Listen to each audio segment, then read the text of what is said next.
chapter in geography, which is inside our earth. In the last class, we have already seen about layers of the earth. Under this, we have crust, mantle, and core. Then we have discussed about rocks, classification of rocks. Under this, we have igneous rocks, sedimentary rocks, and metamorphic rocks. Synopsis of the lesson. In this session, we are going to see the following topics. The first one is igneous rocks. Under this, we have characteristics of igneous rocks, types of igneous rocks. The second one is sedimentary rocks. Under this, we have characteristics of sedimentary rocks, formation of sedimentary rocks, and types of sedimentary rocks. The third one is metamorphic rocks. Under this, we have formation of metamorphic rocks from igneous rocks, formation of metamorphic rocks from sedimentary rocks, and finally characteristics of metamorphic rocks. Next, we are going to learn about classification of rocks. According to the mode of formation, the rocks are classified into three types as follows: igneous rocks, sedimentary rocks, and metamorphic rocks. Classification of rocks. Rocks are classified into three types like igneous rocks, sedimentary rocks, and metamorphic rocks. Igneous rocks are classified into intrusive igneous rocks and extrusive igneous rocks. Sedimentary rocks are classified into organic and inorganic rocks. Inorganic itself we have chemical and mechanical. Then metamorphic rocks are classified into two, thermal and dynamic. So let's see one by one in detail. First, we are going to learn about igneous rocks. Do you know what is meant by igneous? The word igneous is derived from the Latin word ignis, means fire. Igneous rocks. The igneous rocks are formed by the solidification of molten magma. Here, solidification means make into a hard. Magma is the molten or semi-molten natural material from which all igneous rocks are formed. These rocks are also called as the primary rocks or parent rocks. Why these rocks are called primary rocks or parent rocks? Why? Because all other rocks are formed from these rocks. Now we are going to learn about formation of igneous rocks. How are igneous rocks formed? Deep in the ground is molten rock called magma. Sometimes magma bursts through the surface, causing volcanic eruptions. Igneous rocks are formed when magma cools and solidifies. When magma cools above the surface, extrusive igneous rocks are formed, whereas when magma cools below the surface, intrusive igneous rocks are formed. Next, let's see about characteristics of igneous rocks. The first characteristic is that these rocks are hard in nature. The second one, these are impermeable, which means not allowing fluid or liquid to pass through. The third one, they do not contain fossils. Fossils means dead or decay remains of plants or animals. The fourth characteristic is that they are associated with the volcanic activities. And the fifth characteristic is that these rocks are useful for construction works. Next, we are going to learn about types of igneous rocks. Igneous rocks are of two types. They are extrusive igneous rocks and intrusive igneous rocks. In this picture, we can see extrusive igneous rock and intrusive igneous rock, magma and Earth's surface. Extrusive igneous rock means magma comes out as lava and cools on the surface, whereas in intrusive igneous rock means magma cools off beneath the surface.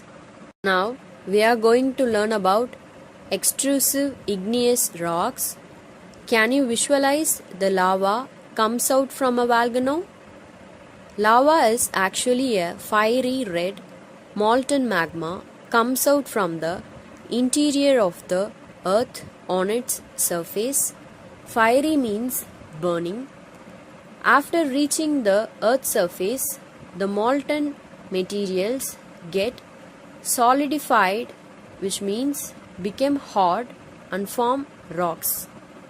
So rocks formed in such a way on the crust are called extrusive igneous rocks.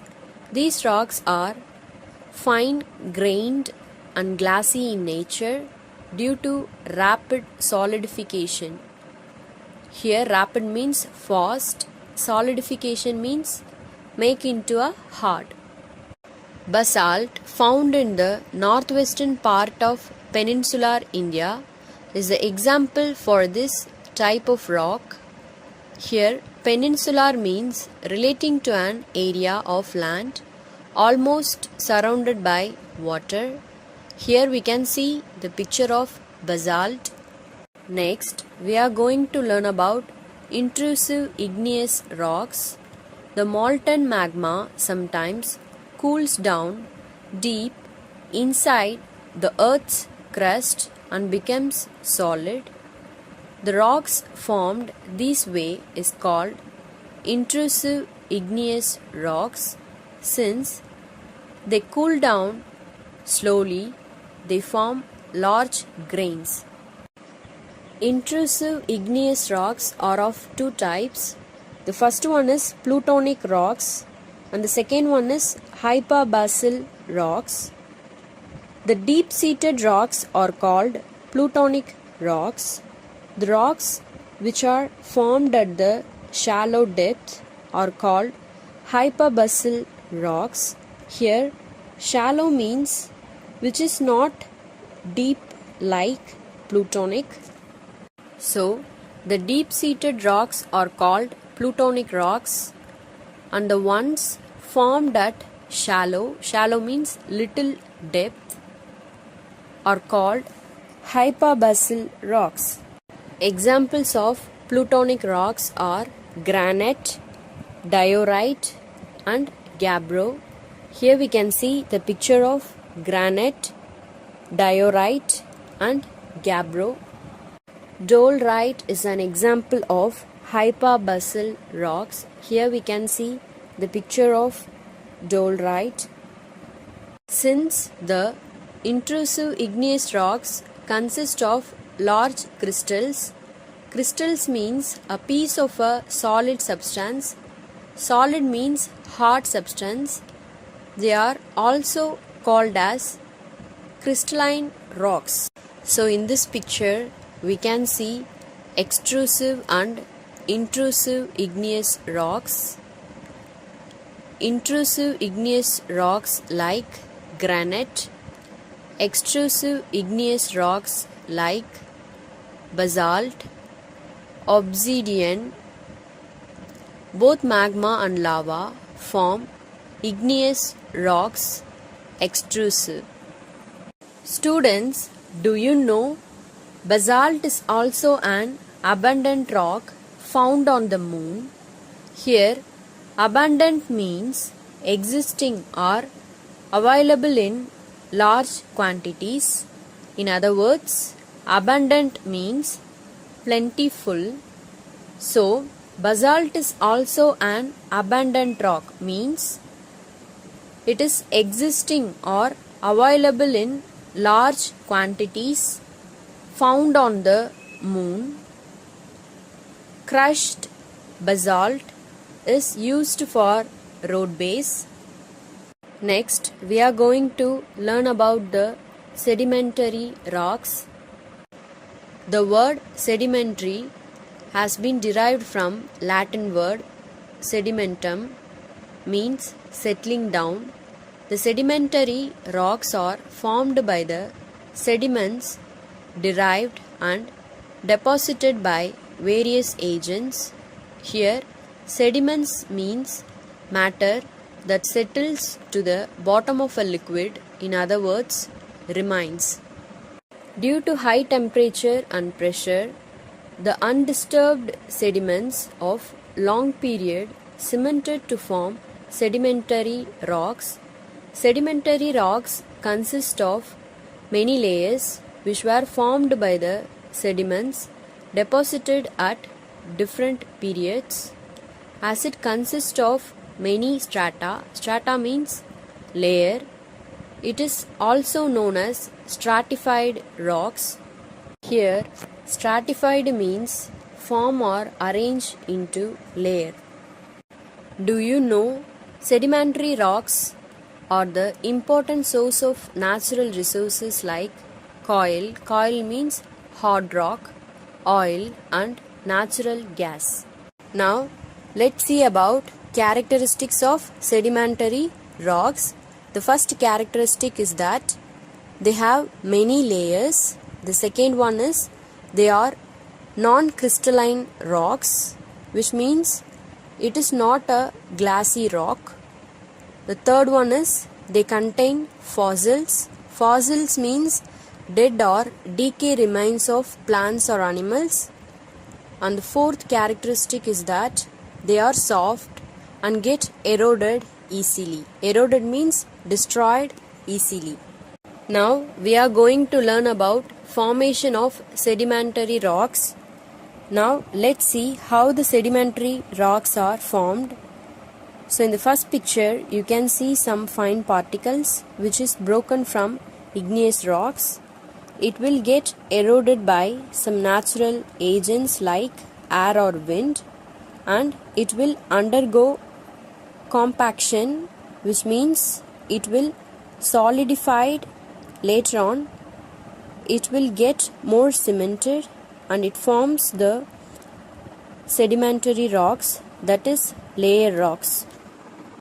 Because of increasing pressure and temperature, it will get more cemented. Cemented means it will get more bonded, so it will forms the sedimentary rocks.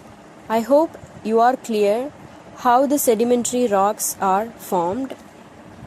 Do you know oldest sedimentary rocks of the world has been identified in Greenland and estimated as 3.9 billion years ago. Now we are going to learn about types of sedimentary rocks: organic sedimentary rocks, mechanical sedimentary rocks, chemical sedimentary rocks. So the first one is organic sedimentary rocks. These rocks are formed as a result of the decomposition of dead plants and animals. Here, decomposition means to cause something to decay. It contains fossils. Fossils means dead or decay remains of plants or animals.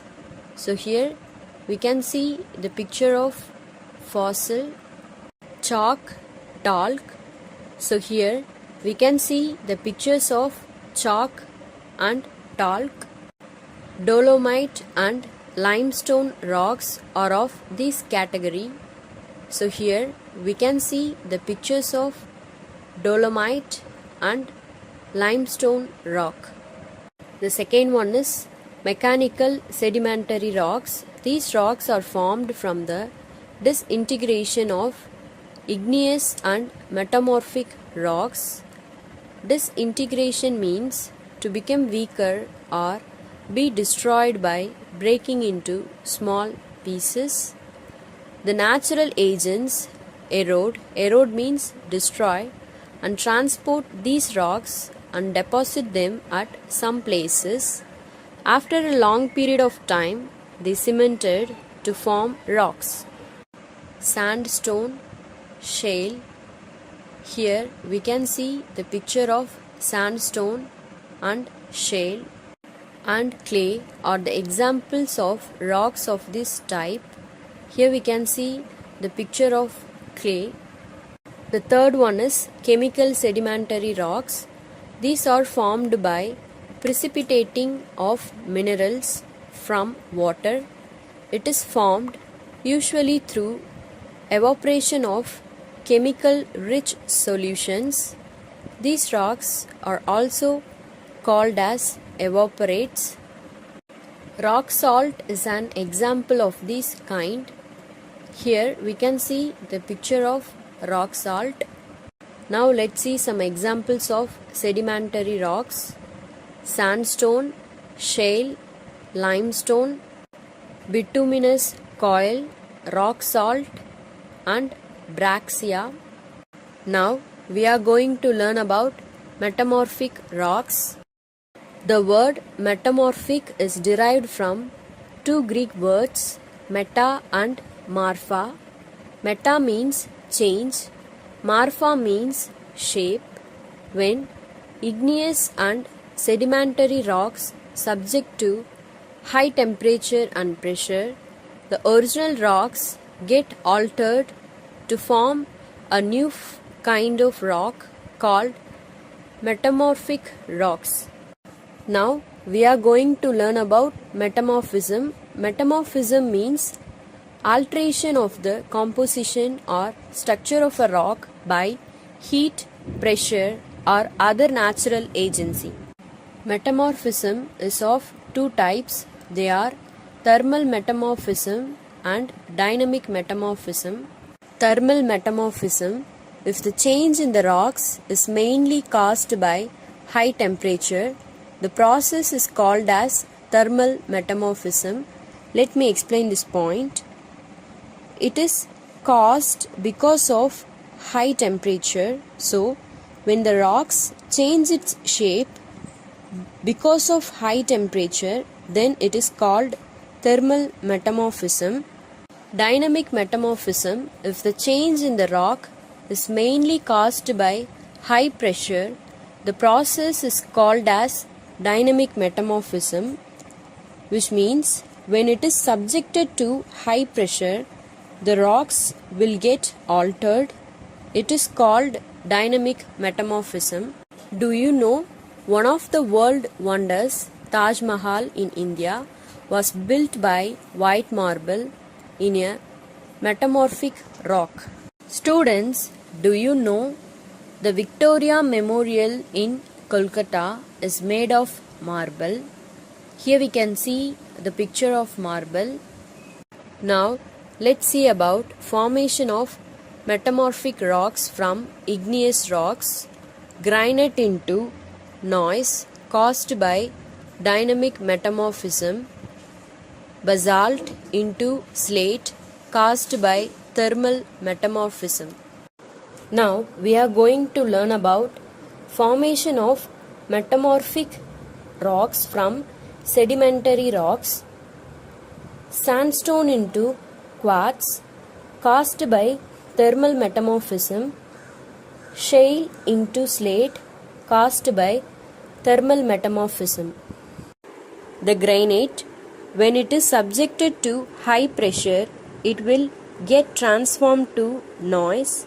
Similarly, the shale, when it is subjected to high temperature, it will get transformed to slate.